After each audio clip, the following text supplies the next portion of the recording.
श्री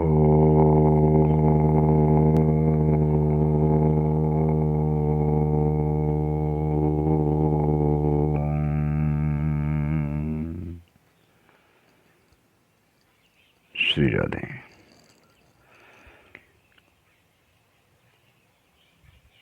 गुरुर्ब्रह्मा गुरुर्विष्णु गुरुर्देव महेश्वर गुरुर्साक्षात् परब्रह्म तस्मै श्री गुरुवे नमः। ध्यानमूलं गुरुमूर्ति पूजामूलं गुरुपदं मंत्रमूलं गुरुवाक्यं सुमोक्षमूलं गुरुकृपा। बोलो सद्गुरु भगवान की जय। जय जय श्री राधेश्याम। देखिए, आज के सत्संग में आपको ये बताना चाहेंगे कि जीव ब्राह्मण रूप में, या ब्राह्मण जो हम जिसके लिए क्वालिटी कह सकते हैं या डिग्री कह सकते हैं या रूप कह सकते हैं, उसे किन लक्षणों के द्वारा प्राप्त करता है। ब्राह्मण के क्या लक्षण हैं, ब्रह्म ज्ञान क्या है, ब्रह्मज्ञानी कौन होता है, इन कुछ सवालों पर आपको इस सत्संग के माध्यम से आज बताया जाएगा। देखिए, हम कई बार आपको बता चुके हैं कि ब्राह्मण कोई जाति नहीं, कोई क्षेत्रवाद नहीं, कोई रूप नहीं। ब्राह्मण उसे कहते हैं जो एक ब्रह्म ज्ञानी हो और ब्रह्म ज्ञान के साथ उस ब्रह्म ज्ञान को धारण किए हो और ब्रह्म में 24 घंटे निरंतर रमा रहता हो, वो जीव ब्राह्मण होता है। अब बात ये आती है कि हम उनके लक्षण भी जानना चाहें कि ब्राह्मण के क्या लक्षण होते हैं। भागवत में बड़ा साफ दिया है, गीता में भी कृष्ण भगवान ने अपनी वाणी से बताया है कि ब्राह्मण ब्रह्म ज्ञानी और ब्रह्म में निरंतर रमा रहे। उससे अलावा पहला लक्षण ये है। दूसरा लक्षण ये है कि वो धन का लालची ना हो, धन इकट्ठा करने की लालसा नहीं रखता हो। एक समय का भोजन उसे मिल गया तो दूसरे समय के भोजन की चिंता ना करता हो। संतोषी, जैसे संतोष हो। अगली बात अगर हम देखें, अगला लक्षण देखें कि जिस जीव के अंदर किसी भी जीव से ईर्ष्या ना हो, जो द्वेष नहीं रखता हो, किसी के साथ द्वैत भाव नहीं रखता हो, ये सभी ब्राह्मण के लक्षण हैं। और क्या, वो दयाशील हो, क्षमाशील हो, करुणामयी हो, दयामयी हो। ये सब गुण जिस जीव के अंदर हैं वो ब्राह्मण होता है। किसी की माया पर नियत नहीं रखता हो, किसी के प्रति बेईमानी भाव कभी ना आए। सभी जीवों को समदर्शी रूप में देखता हो, जो समदर्शी हो, समभाव से जो सबको देखता है, सबके साथ जो समभाव का व्यवहार करता है, वो ब्राह्मण होता है। इन लक्षणों में कहीं भी कोई जाति का भाव नहीं, कहीं भी कोई ऊंच नीच का भाव नहीं। भाव तो केवल और केवल मेरे प्रभु की भक्ति का भाव है, शरणागत का भाव है। जो पूर्ण रूप मेरे प्रभु में रमा रहता है, उनके प्रति शरणागत है, वो ब्राह्मण का लक्षण है।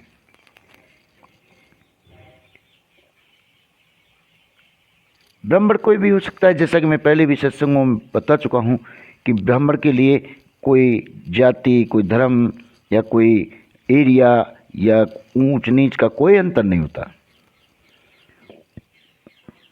भगवान ने कहा है, रामायण में तुलसीदास जी ने भगवान वाणी बताई है, गीता में भी कहा है, भागवत में भी कहा है, सभी हमारे ग्रंथों में कहा गया है, पुराणों में कहा गया है कि अगर कोई ब्राह्मण कुल से है और वो मेरे शरणागत नहीं है, वो मेरे प्रति भाव नहीं रखता हो, तो वो कदापि पूजनीय नहीं है। वो पूजनीय नहीं है। और अगर कोई भी जिसे हम नीच कह रहे हैं, छोटा कह रहे हैं, या जैसे कसाई कह सकते हैं, अगर कोई भी ऐसा व्यक्ति जो चाहे चांडाल क्यों ना हो, और वो अगर मेरे प्रति शरणागत है, भक्ति भाव में डूबा हुआ है, तो वो सदैव पूजनीय है। ऐसा हर वेद पुराण ग्रंथों में लिखा हुआ है, कहते हैं। तो ब्राह्मण के बहुत सारे लक्षण इन सब में बताए गए हैं, इसलिए ब्राह्मण लक्षणों को जानें और उन्हें पहचानें। जय श्री राधे, जय श्री श्याम। अब प्रश्न बनता है कि ब्रह्म ज्ञान क्या है। जो जीव ब्रह्म ज्ञान सुनता रहता है कि वो ब्रह्मज्ञानी थे, वो ब्रह्मज्ञानी थे, आखिर ये ब्रह्मज्ञान है क्या? ब्रह्म ज्ञान का मतलब होता है कि जो प्रभु के 3 विभाग हैं, 3 डिपार्टमेंट हैं। कौन कौन से? पहला प्रकृति, दूसरा आत्मा और तीसरा परमात्मा। प्रकृति की सत्ता है और जीव सत्ता है, जो आत्मा की सत्ता कह सकते हैं, और तीसरी सर्वोच्च जो सत्ता है वो है परमात्मा की सत्ता। तो भगवान के 3 विभाग हैं। इन तीनों के बारे में जब जीव जान जाता है, तीनों का ज्ञान जब जीव को हो जाता है कि प्रकृति क्या है, आत्मा क्या है और परमात्मा क्या है, जब इनके तीनों के बारे में सही सही ज्ञान जीव को हो जाता है, तो वो उसे ब्रह्म ज्ञान कहते हैं।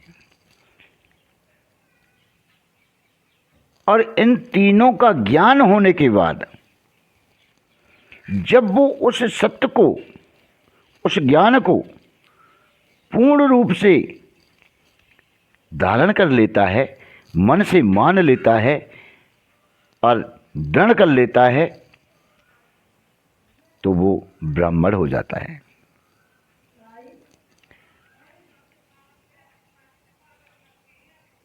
इसलिए ब्रह्म ज्ञान का मतलब है तीनों सत्ताओं का ज्ञान होना, प्रत्येक सत्ता का अलग अलग ज्ञान होना, यही ब्रह्म ज्ञान है।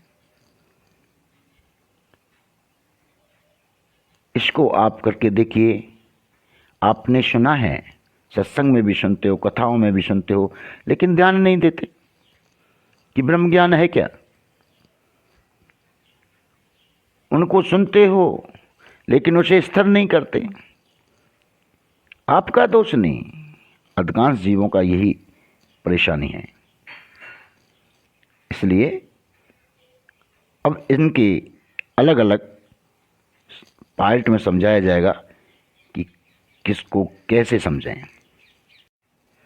अभी हम पहले लेते हैं प्रकृति को। प्रकृति क्या चीज है? प्रकृति मेरे प्रभु की एक स्पेशल शक्ति है, एक स्पेशल डिपार्टमेंट है, जिसको काम सौंपा गया है कि जिस जीव की रचना होनी है, जो जीव इस संसार सागर में आएगा, उसके लिए रहने की व्यवस्था करना प्रकृति का काम है। उसके लिए जो प्रकृति में अनेक तत्व होते हैं, उसके अनेक तत्वों से, उनमें से किन तत्वों से किस जीव के लिए रहने की व्यवस्था करनी है, किसके लिए एक खलका तैयार करना है, किसके लिए, जिस खलका को घर रूपी खलका कहते हैं, कि तुम्हें इस जगह पर रहना है, ये तुम्हारा ठिकाना है। जब तक वो इस दुनिया में रहेगा तब तक वो घर या वो खलका उसके लिए काम करेगा। फिक्स समय उसका है कि इतने दिन तक ये तुम्हारे लिए बनाया गया है, तो उस घर को प्रकृति बना के देती है। दूसरा काम है प्रकृति का, जो भगवान ने उसको स्पेशल शक्ति दे रखी है कि तुझे जीव के लिए मुफ्त में, फ्री में सारी व्यवस्था करनी है। रहने के लिए ठिकाना दिया, पीने के लिए जल देती है प्रकृति, खाने के लिए फल देती है प्रकृति, खाने की भोजन व्यवस्था प्रकृति करती है। दवाई, लोगों के रोग जो होते हैं उनकी सबकी दवाइयाँ प्रकृति ने स्वयं पैदा कर रखी हैं, जो निःशुल्क हैं, कोई पैसा नहीं लेती प्रकृति। भगवान का आदेश है कि जिस जीव के लिए तुम ये सारे ठिकाने बना रही हो, इन सब के लिए सारी व्यवस्थाएं करना आपका काम है। फ्री करने, फ्री ऑफ कॉस्ट, कोई कीमत नहीं। इतना बड़ा काम प्रकृति के लिए भगवान ने सौंप रखा है। देखिए, प्रकृति सूर्य के द्वारा हमें प्रकाश देती है। क्या कभी किसी से कोई इसके बदले में कीमत लेती है? क्या आपने कभी सूर्य के प्रकाश के बदले प्रकृति को कोई कीमत चुकाई है? नहीं। चंद्रमा के द्वारा शीतलता देती है। क्या हमने चंद्रमा की शीतलता का कभी कोई कीमत चुकाई है? फ्री देती है प्रकृति, कोई कीमत नहीं। और बरसात के द्वारा पीने का जल देती है। नहाना, धोना, पीना, सारा व्यवस्थाएं जल के द्वारा होती हैं। पवन के रूप में जीने के लिए हवा देती है। क्या हमने इनकी कभी कीमत चुकाई है? नहीं। देखिए, पृथ्वी से नाना प्रकार की जड़ी बूटियां, फुलवारियां, फल, ये पेड़ पौधे होते हैं, और उनसे फल फूल, पेड़ पौधियां, लकड़ी, बहुत सारी जो हमारी आवश्यकता की चीज़ें हैं वो हमें फ्री प्राप्त होती हैं। क्या प्रकृति कभी इनका कीमत लेती है? नहीं। लेकिन जीव कभी ना तो प्रकृति के लिए, ना ही ईश्वर के लिए, इन सबके बदले धन्यवाद भी नहीं देता। कभी वो ये नहीं कहता कि हे प्रभु आपको बहुत बहुत धन्यवाद जो मेरे लिए फ्री में इतनी सुंदर काया दी है, रहने के लिए घर दिया है, काया रूपी जो रहने के लिए घर दिया है, स्वस्थ शरीर दिया है, ये हवा दी है, जल दिया है, प्रकाश दिया है, जड़ी बूटी दिए हैं, फल फ्रूट दिए हैं। ये आपने बहुत बड़ा एहसान कह सकते हैं जो निःशुल्क में आप करते हैं। इसका मैं कैसे अब आपको बदला चुका सकता हूँ, क्योंकि आप तो मालिक हैं। कभी धन्यवाद तक नहीं बोलता। प्रभु ये सारी स्थिति देखकर मुस्कुराते रहते हैं कि देखो मैंने प्रकृति के थ्रू जीव के लिए सब सुविधा की हैं। कोई चीज ऐसी नहीं है जो जीव को आवश्यकता हो और वो भगवान ने फ्री में न दी हो। लेकिन उसके बावजूद जीव मेरे प्रभु को याद करना बहुत दूर की बात, एक बार धन्यवाद भी नहीं बोलता। वो अज्ञानता में इतना डूबा हुआ रहता है, वो अहंकार में इतना डूबा हुआ रहता है। काम, क्रोध, मद, लोभ, अहंकार, ये सारे जो अवगुण हैं ये जीव को भटकाते रहते हैं।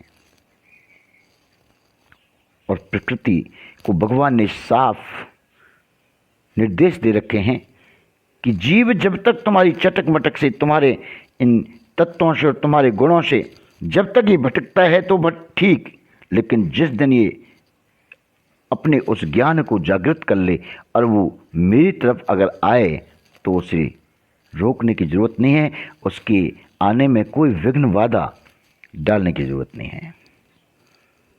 प्रकृति के लिए एक स्वतंत्र अधिकार है कि ठीक है, जब तक वो तेरी चटक मटक से भटक रहा है, मुझे भूल रहा है, अज्ञानता में खोया हुआ है, तब तक मैं तुझे कुछ नहीं कहता, तुम अपना प्रभाव दिखाते रहो। लेकिन जिस दिन किसी तरीके से, किसी महापुरुषों के जरिए, किसी संत के जरिए, किसी की वाणी से, किसी के संपर्क से अगर उसे अपना पूर्ण स्वरूप याद आ जाए और वो मेरी तरफ मुड़ना चाहे, तो फिर आप उसके किसी भी कार्य में विघ्न बाधा नहीं डालोगे। साफ निर्देश दे रखा है प्रकृति को। लेकिन जीव तो अपने इन अहंकारी, अज्ञानी रूप से बस यहां भटका हुआ है। यही कारण है जीव के नाना प्रकार के जो दुख जीव को उठाने पड़ते हैं।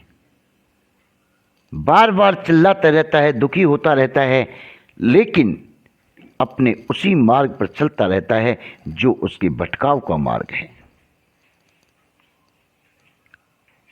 दुख पे दुख उसे मिलते रहते हैं, कष्ट पे कष्ट उसे मिलते रहते हैं। साथ के साथ उसे ये अनुभव होता रहता है कि तुम जिस रास्ते को अपनाए हुए हो उसमें दुख के सिवाय कुछ नहीं है। लेकिन उसके बावजूद जीव उस रास्ते को नहीं छोड़ता। जो उसका सत्य रास्ता है, जिसके लिए उसे मनुष्य योनि दी जाती है, उसका वो लाभ नहीं उठाता। अन्य जो 84 लाख योनियों में उसे भटकता है, वहां तक उसे चलो ज्ञान नहीं रहे, कोई बात नहीं, लेकिन जब उसे मनुष्य योनि मिलती है तो स्पेशल इसीलिए दी जाती है कि वो अपने स्वरूप को पहचाने, अपने पूर्ण सिस्टम को पहचाने और उसको पहचान कर वो वापस सही रास्ते पर आए और अपना कल्याण करे। लेकिन जीव इस माया रूपी अज्ञानता में भटकता रहता है, मानने को तैयार ही नहीं कि मेरा कोई और भी स्वरूप है। ज्ञान है नहीं।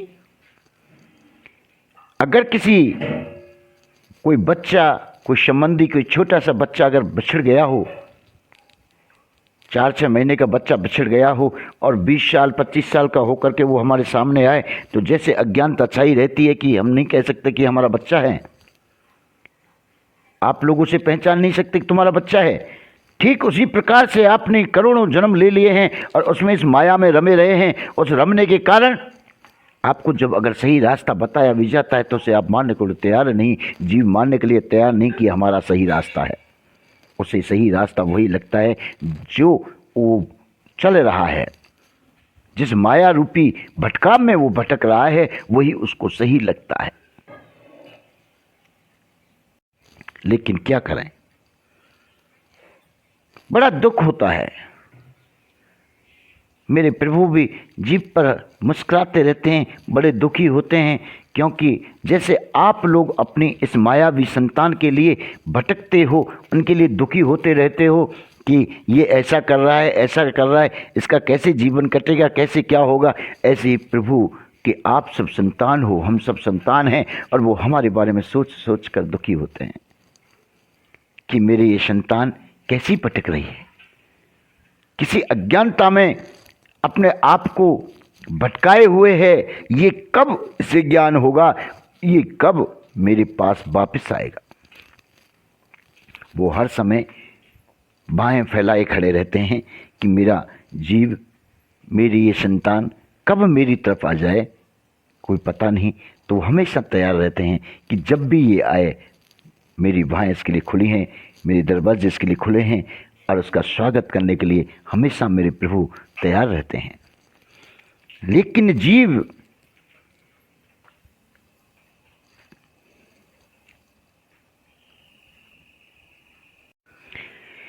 लेकिन इतनी सब कुछ गलतियां करते हुए भी प्रभु जीव से नाराज नहीं होते, जैसे आप लोग अपनी संतान से नाराज नहीं होते।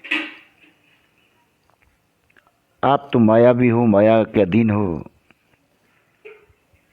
उसकी हर गलती को क्षमा करते रहते हो। तो वो तो दिव्य हैं, मेरे ठाकुर तो दिव्य हैं, वो आप सबकी गलती को क्षमा करते रहते हैं, और वे उम्मीद करते रहते हैं कि मेरा जीव कभी न कभी तो वापस आएगा। अगर आप लोगों ने अगर राई के बराबर भी कोई पुण्य कर दिया, तो मेरे प्रभु इतने दयालु हैं कि उस राई के बराबर सत्कर्म को वो पहाड़ जितना समझते हैं।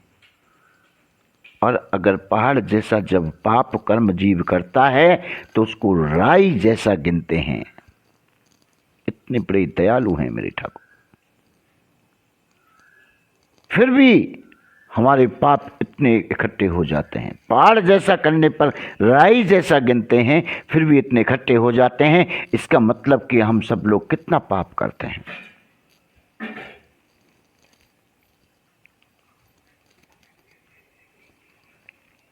पाप करने का कारण क्या है वो सब तो मैं पहले सत्संग में बता चुका हूं और आगे बता दूंगा। लेकिन पाप बनाते जाते हैं, पाप का संस्कार इकट्ठा करते जाते हैं, और वो इतना इकट्ठा हो जाता है कि फिर हमारे दुखों का संभार नहीं रहता। कब कौन सा संस्कार हमें कष्ट देता रहता है, बस 24 घंटे दुखी दुख दुखी दुख वो चलते रहते हैं। जैसे हम क्षणभंगुर सुख समझ बैठते हैं, वो सुख नहीं, वो सिर्फ एक दिखावा है, एक छलावा है। और उस सुख के चक्कर में और भी हम अनेकों पाप कर बैठते हैं। हम सोचते हैं अब हमारे अच्छे दिन आ गए और हमें सुख और सुकून मिलने लगा है, और हम उसी के चक्कर में और अनेकों जघन्य अपराध करना और पाप करना शुरू कर देते हैं। तो ये बहुत गहरा विषय है।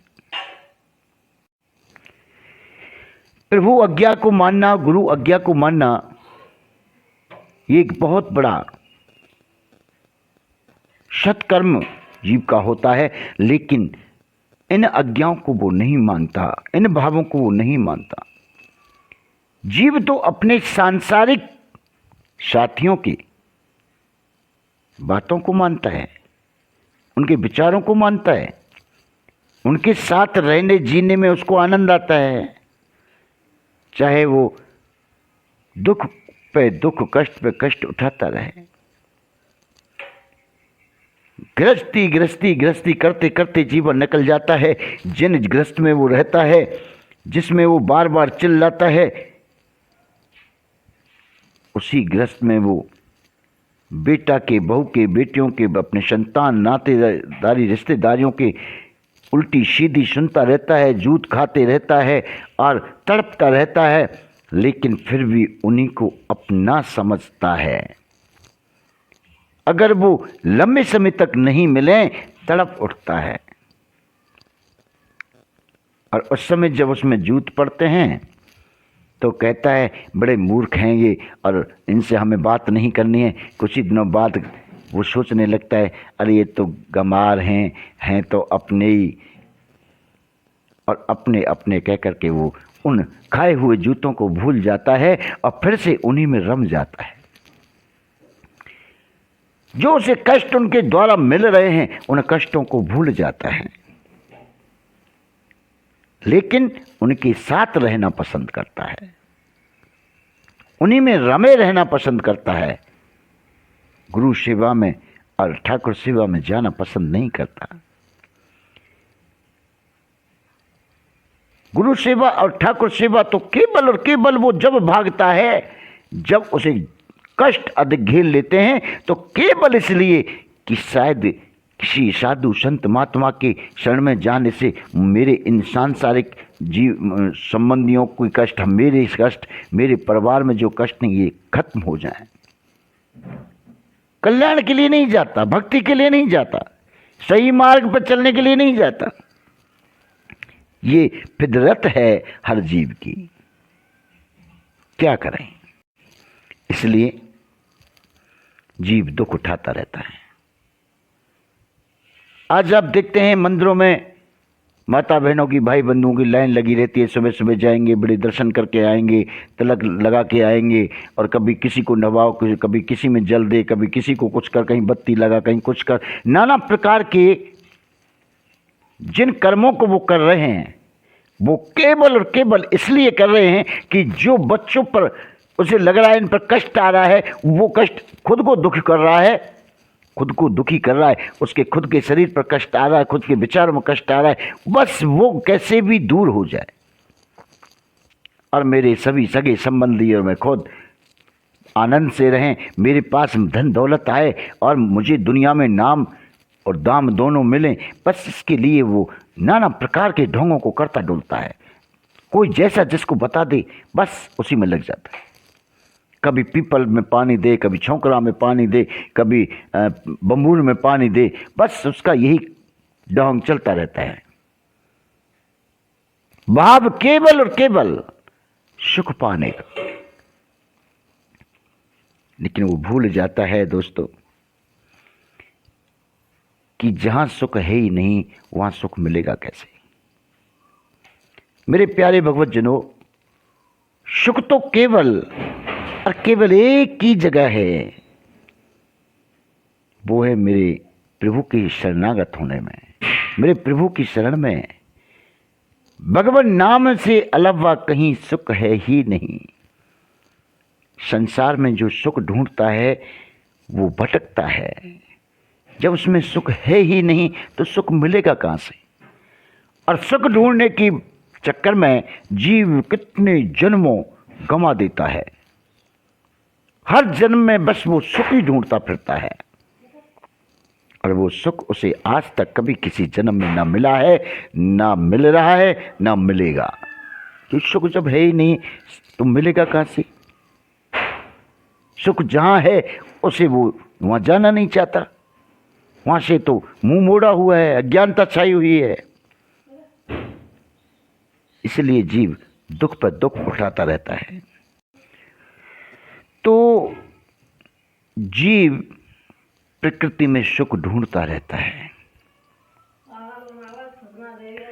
प्रकृति को आदेश है प्रभु का कि जीव के संबंध जितनी आवश्यकताओं की वस्तुएं हैं सारी चीजें फ्री उपलब्ध कराए, लेकिन साथ में उसमें उसके लिए जो शक्ति दे रखी है त्रिगुणी माया, जो है प्रकृति के तीन जो गुण हैं सत रज तम, उनके द्वारा प्रकृति जीव को नचाती रहती है। तो उसके लिए,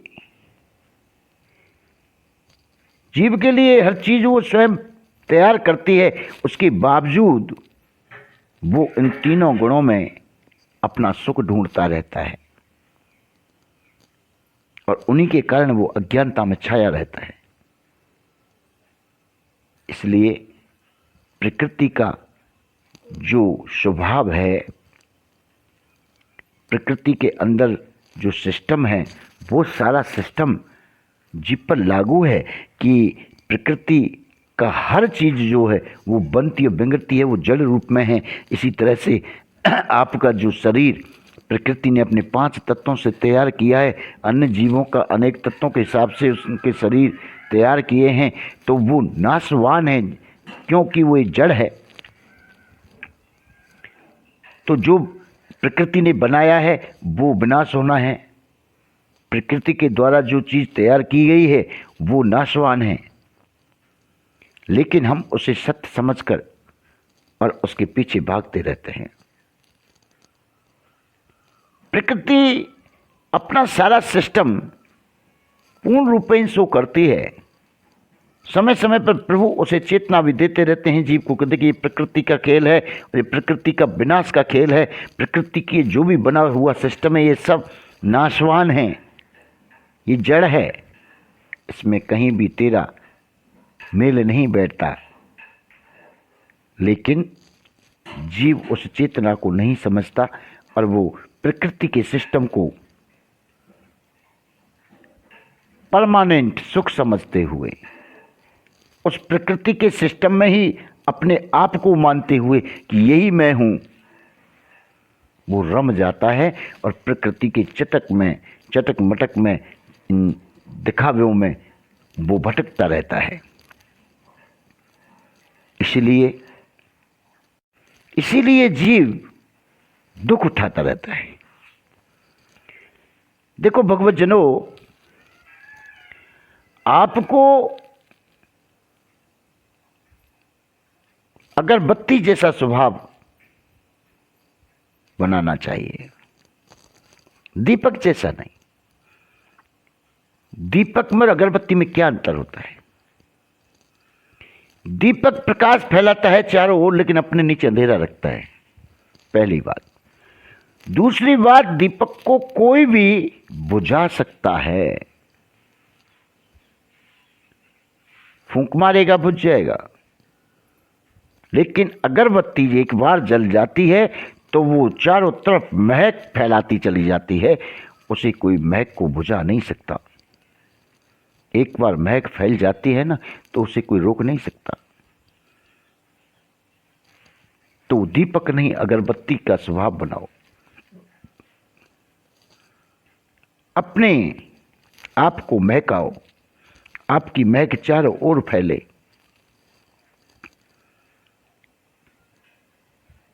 तो आपको आनंद आएगा। आप अपने आप को चमकदार बनाने के चक्कर में फंसा लेते हो और वो हमेशा आपको कष्ट देता रहता है। प्रकृति को समझो कि प्रकृति है क्या। प्रकृति के जितने भी सारा सिस्टम आप देख रहे हो, जहां तक आपकी नजरें जा रही हैं, ये सब नाशवान हैं। आपकी प्रकृति के शरीर से, प्रकृति के इन नेत्रों से आप उस दिव्य चीज को नहीं देख सकते, उसे अनुभव कैसे करेंगे? प्रकृति का तो केवल इतना काम है कि आप यहाँ आए हो तो आपको रहने की व्यवस्था की है और आपको भटकाना उसका काम है, क्योंकि वो बार बार तुम्हारा आवागमन बना रहे और उसका धंधा चलता रहे। अगर आपके यहाँ से आवागमन खत्म हो गया तो वो किसके लिए बॉडी बनाएगा? उसका धंधा ठप। तो प्रकृति तो चाहती है कि जीव बार बार यही आवागमन, इस 84 लाख योनियों में ही आवागमन करता रहे, जिससे कि मेरा धंधा चलता रहे। भाई, अगर जीव सभी सही रास्ते पर आ गए, भगवान की तरफ मुड़ गए, वो ज्ञान हो गया, ज्ञान को स्वीकार लिया और उसके अनुसार आवागमन खत्म हो गया, तो फिर प्रकृति का काम खत्म। वो किसके लिए काम करेगी? इसलिए प्रकृति हमेशा उसे भटकाए रखती है और जीव भटकता रहता है। कोई जैविल्ला जीव इसमें से निकल के और प्रकृति को समझ लेता है, उसको समझकर इसमें से निकलकर मेरे प्रभु के मिलन के रास्ते पर चल पड़ता है। जय बिल्ला जी। गीता में भी श्री कृष्ण भगवान ने कहा है, भागवत में भी कहा है कि जितनी लाइन लग रही है, आप देख रहे हो दुनिया भर की यात्राएं चल रही हैं, दुनिया भर के मंदिरों में भीड़ लग रही हैं, कोई कीर्तन में जा रहा है, कोई पूजा करने जा रहा है, दुनिया भर की भीड़ लग रही है, लेकिन इनमें से तो बहुत कम, कोई 1-8% करोड़ों में कोई 1-8 निकलता है जो अंत तक मेरे प्रभु के सही रास्ते पर चलता है और प्रभु मिलन करता है, जो परमानेंट सुख है उसे प्राप्त करता है।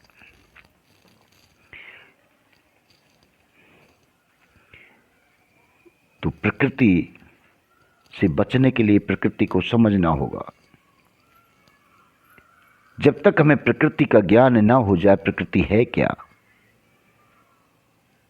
इसकी जड़ता का ज्ञान ना हो जाए, इसके कार्य का ज्ञान ना हो जाए, इसके बारे में पूरा ज्ञान ना हो जाए, तब तक हम इससे बच नहीं सकते। तो ज्ञान करने का तरीका केवल और केवल सत्संग के माध्यम से, महापुरुषों की मुखारबिंद से सुनी हुई वाणी से, अपने ग्रंथों को, पुराणों को पढ़ने से और उसको फिर संतों की वाणी के द्वारा समझने से हम प्रकृति के बारे में जान सकते हैं। प्रकृति से हमारा क्या संबंध है ये हम जान सकते हैं। प्रकृति हम पर कहाँ तक लागू है हम जान सकते हैं। प्रकृति में हमारा कहाँ कल्याण है या नहीं ये जान सकते हैं। प्रकृति में हमें सुख मिलेगा या नहीं ये हम जान सकते हैं। और जब ये सब कुछ हम जान जाएंगे तो हमारा भटकना बंद हो जाएगा और हम सही मार्ग पर चल पड़ेंगे। और जब सही मार्ग पर चल पड़ेंगे तो एक ना एक दिन हमारा कल्याण होना निश्चित है मेरे भगवत जनों। इसलिए आप सभी से मेरा बार बार निवेदन है कि प्रकृति को समझें और इसके खेल को समझें, इसके कार्य को समझें, इसकी जड़ता को समझें, इसके बारे में पूरा ज्ञान करें जिससे आप इससे बच सको, इसके खेल से बच सको। आज प्रकृति के बारे में हमने आपको बताया।